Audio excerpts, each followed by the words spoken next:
This is going to be a dragon scale resin tutorial in our crystal edge round mold.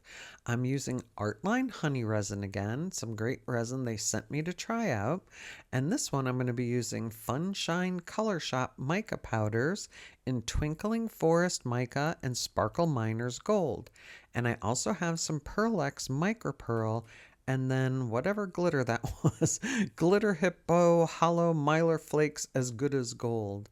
And you see those are really rich colors there, but for some reason, I think they were too sparkly. I think the sparkle got eaten up.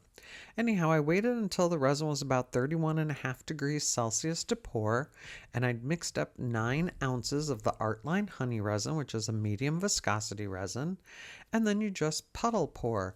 Put a little bit of clear on the bottom, then I put a little bit of that Twinkling Forest Mica, and then some Sparkle Miners Gold.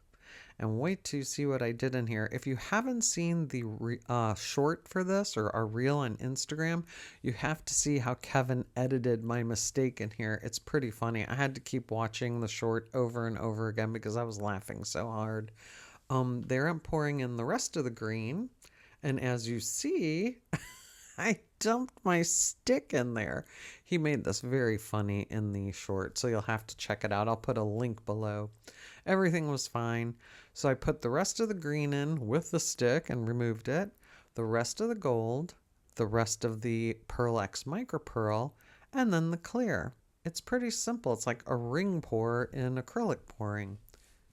And then I have some glass and glitter, vintage gold glass glitter and crushed glass, and that glitter Hippo Holo Mylar Flakes as good as gold.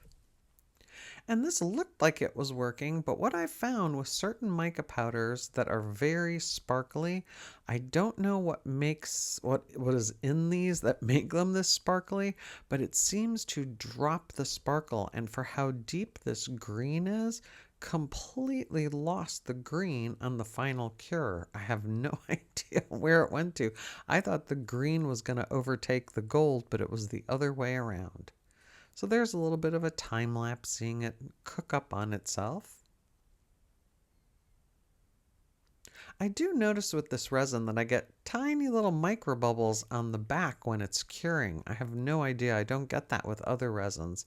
But other than that, it's a pretty nice resin to try out. And we do have a coupon code below for 15% off any Artline resin purchase. And there's the finished piece.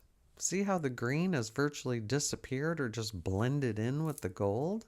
Don't forget to watch the short of this pour so you can see how Kevin edited my big mistake. Link will be below.